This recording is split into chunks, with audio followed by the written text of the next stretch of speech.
Pernah merasa sudah kerja keras, tapi rejeki seperti tertahan? Bisa jadi bukan usaha Anda yang kurang, melainkan posisi rumah yang diam-diam mengunci keberuntungan. Dalam ilmu Feng Shui kuno dari China, arah dan letak rumah dipercaya menentukan aliran hoki, karier, bahkan keharmonisan keluarga. Ada rumah yang seperti magnet rejeki, ada pula yang tanpa sadar menolak peluang. Apakah posisi rumah Anda membawa keberuntungan atau justru menghambatnya? Simak sampai akhir, karena poin terakhir sering terjadi tanpa disadari. Dalam filosofi Feng Shui kuno yang berakar pada tradisi Tiongkok dan dipengaruhi ajaran Konfusius, arah selatan dipercaya sebagai arah kejayaan. Mengapa? Karena di belahan bumi utara, matahari bergerak dari timur ke barat melalui sisi selatan langit. Artinya, rumah yang menghadap selatan menerima cahaya paling stabil dan hangat sepanjang hari. Dalam Feng Shui, cahaya adalah simbol energi kehidupan atau Qi.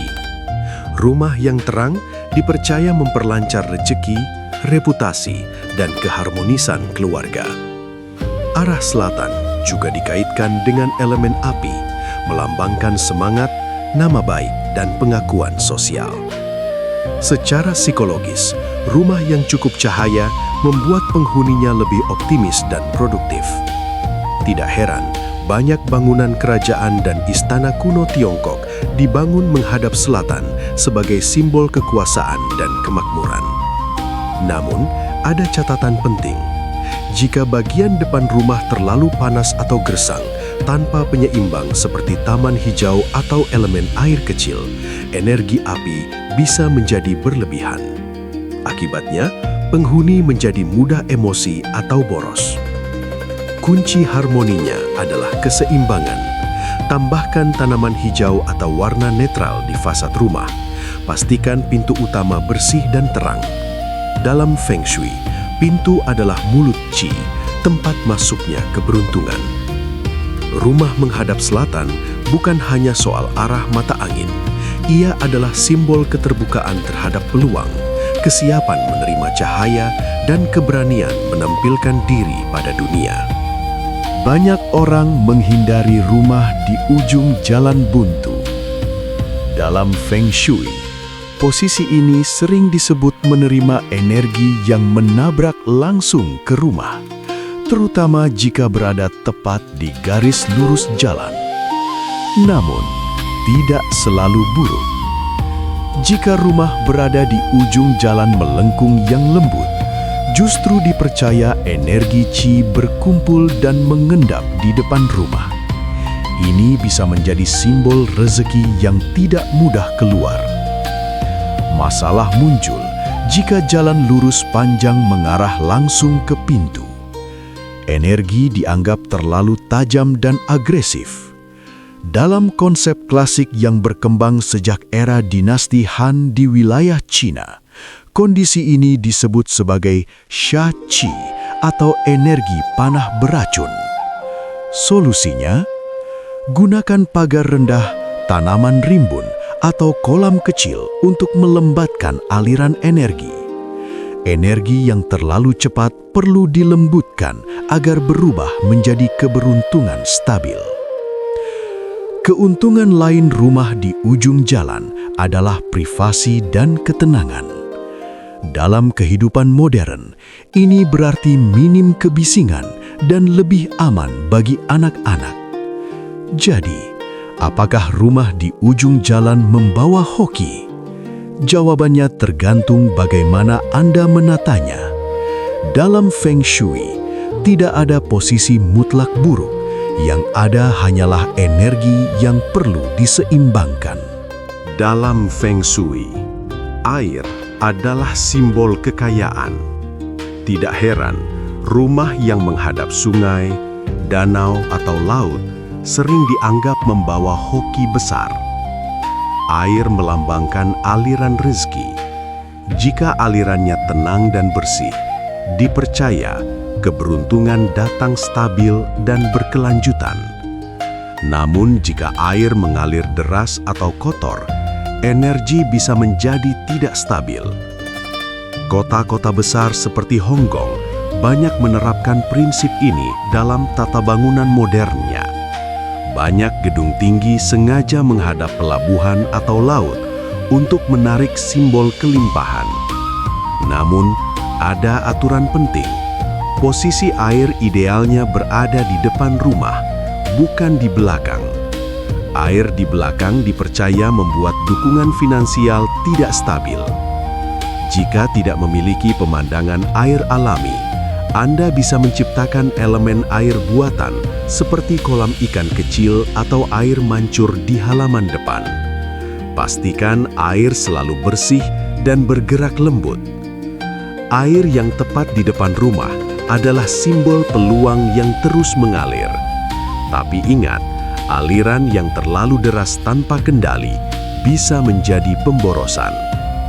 Dalam simbolisme Feng Shui klasik, terdapat konsep 4 hewan langit: naga hijau, harimau putih, burung merah, dan kura-kura hitam.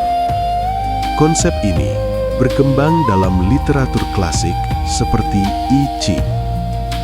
Rumah ideal memiliki dukungan di belakang, diibaratkan kura-kura hitam. Artinya, bagian belakang rumah lebih tinggi atau terlindung bukit.